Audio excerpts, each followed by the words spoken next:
મોદી સરકારે લોકસભા ચૂંટણી પહેલા જનતા માટે રાહતરૂપ બજેટ રજૂ કર્યું। ત્યારે આ બજેટ અંગે ભાવનગરની જનતાનો શું મૂડ છે તે અમારા સંવાદદાતાએ જાણવાનો પ્રયાસ કર્યો। સરકારે 2019નું બજેટ જાહેર કર્યું છે ત્યારે ભાવનગરની જનતા આપણી સાથે છે, એમની સાથે વાત કરવાનો પ્રયત્ન કરશું। હાલ અત્યારે સરકારે જે બજેટ 2019નું જાહેર કર્યું છે, કેવા પ્રકારનું આપના મતે બજેટ રહ્યું છે, શું કેવું છે? ખેડૂતો માટે ખાસ તો એક પેકેજ જાહેર કર્યું છે, પણ ગુજરાત સરકારે એની પહેલાં જાહેર કરી દીધેલું છે અને એકરે 6800 રૂપિયા જાહેર કર્યા છે, 5300 કર્યા છે, પણ એમાં લિમિટેડ તાલુકા છે, આખું ગુજરાત નથી। કદાચ નરેન્દ્રભાઈ દેશમાંથી જે જાહેર કર્યું એ આખા દેશને લાગુ પડે તો સારું, પણ જ્યારે 2 લાખના દેવા નાબૂદ કરવાની વાત હોય અને 6000થી સંતોષ બનાવવાનો પ્રયાસ કરે ત્યારે ખેડૂતોને આપેલું એક લોલીપોપ જ છે।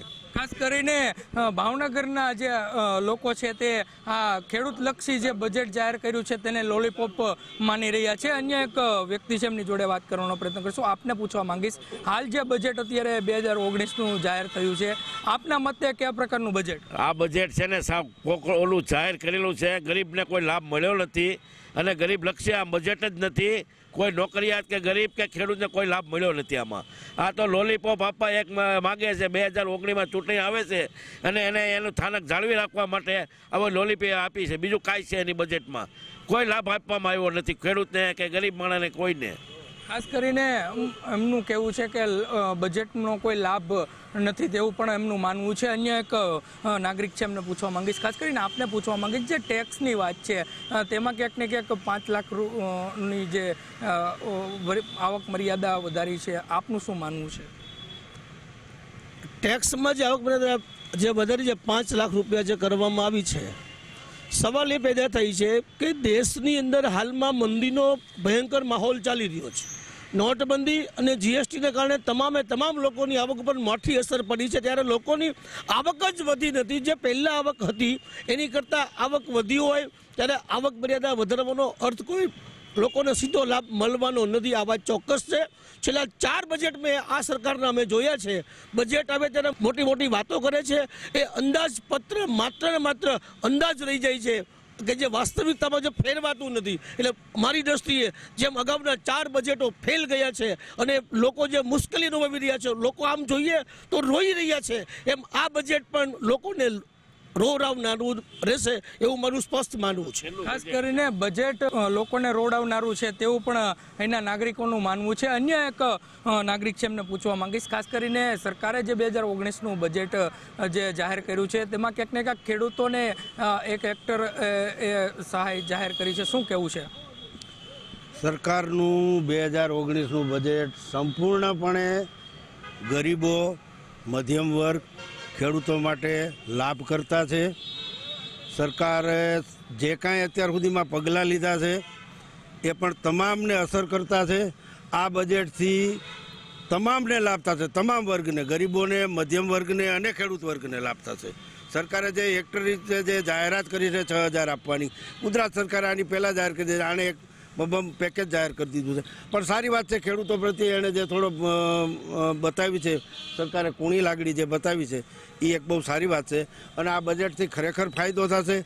ફુગાવો જે છે એ બંધ થઈ જશે અને આર્થિક દ્રષ્ટિએ જોઈએ તો જીડીપીનું જે દર રહેશે એ ઊંચો જશે અને એને માટે ખરેખર આ બજેટને વખાણવા યોગ છે, લાયક છે અને તમામ જે જ્ઞાતિને તમામ દાખલા તરીકે મધ્યમ વર્ગ છે, ગરીબ વર્ગ છે, ખેડૂત વર્ગ છે, ઉદ્યોગપતિઓ છે, તમામને અસર કરતા તમામને સારી રીતે એના પ્રમાણમાં વ્યવસ્થિત રીતે બધું ગોઠવણ થશે, એમાં કોઈ શંકાને સ્થાન નથી। બજેટ એકદમ એકંદરે 100% હું એમ કહું છું સક્સેસફુલ બજેટ છે। સક્સેસફુલ બજેટ છે તેવું પણ અહીંના નાગરિકોનું માનવું છે। મિશ્ર પ્રતિક્રિયા આવી રહી છે ભાવનગરથી। ખાસ કરીને અન્ય એક નાગરિક છે, આપને પૂછવા માંગીશ, અત્યારે હાલ જે સરકારે બજેટ જાહેર કર્યું છે, અનેક જે મુદ્દાઓ છે તેમાં ક્યાંક ને ક્યાંક બજેટને લઈને અસર છે, તો આપનું શું માનવું છે? બજેટ કેવા પ્રકારનું રહ્યું?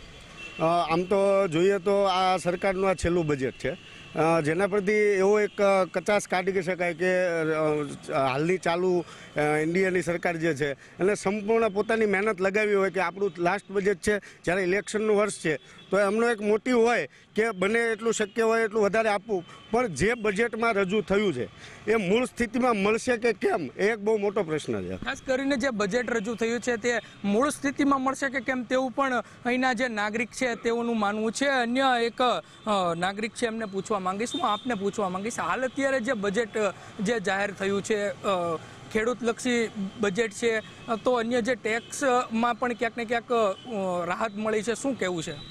બરોબર છે, ટેક્સમાં ને એ બધી રાહત મળી છે એ તો બરોબર છે, જ્યારે લાગુ કરે ત્યારે ખ્યાલ આવે. પણ જો અત્યારે હાલ જગતનો તાત જે ખેડૂતની જે મુશ્કેલીઓ છે એમને લગતું બજેટ મારા ખ્યાલ પ્રમાણે ન કહેવાય.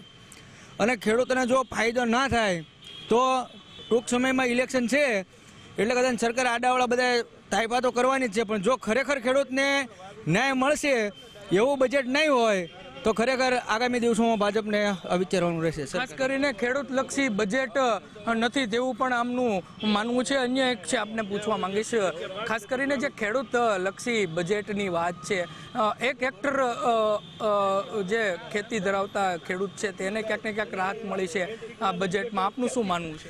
ખેડૂતનો ઉત્પાદિત માલ મફતના ભાવમાં લૂંટાય, ડુંગળી 40 રૂપિયા વેચાય છે આજે મણ.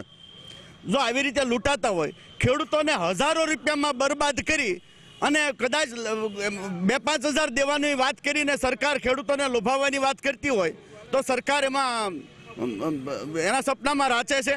ખેડૂતો સરકારને ક્યારેય સહકાર નથી આપવાના, કારણ કે ખેડૂતોને આત્મહત્યા કરતા આ સરકારે કરી દીધા છે. અને આ સરકારની વાત કરું તો દેશની તિજોરી લૂંટી શાસકોએ જલસા કરવા સિવાય 5 વર્ષ કાંઈ કામ નથી કર્યું. આખા દેશની પ્રજા જાણે છે રાફેલ જેવું કૌભાંડ નરેન્દ્રભાઈ પોતે કર્યું છે, એની એ પણ હવે દેશ જાણી ગયું છે.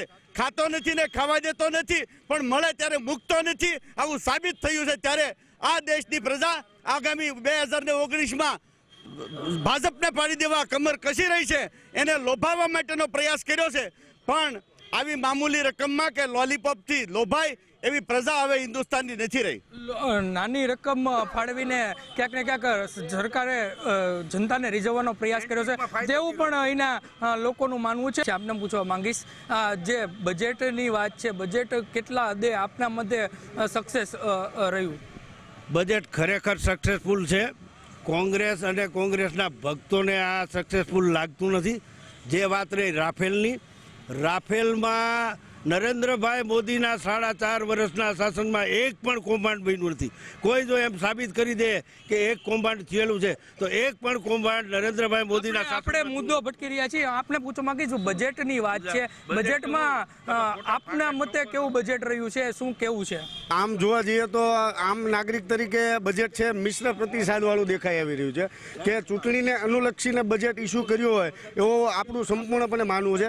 જ્યારે ભાજપ કે કોંગ્રેસ બંને પક્ષ જ્યારે એકબીજાને કોઈ રાફેલની ડીલમાં કમ્પેર કરે છે તો કોઈ કોલસા કૌભાંડમાં ડીલ કરે છે, તો બંને એકબીજા ઉપર આક્ષેપ પ્રતિ આક્ષેપ કરે છે. પણ મૂળ સ્થિતિ હાલની પરિસ્થિતિ એવી છે કે જે બજેટ ઇસ્યુ થયું છે અને પબ્લિકની માંગણી એવી છે કે જે બજેટમાં ઇસ્યુ થયું છે તે મળવા પાત્ર હોવું જ જોઈએ, ન કે માત્ર કાગળ ઉપર હોય, એ પહેલી માંગણી છે.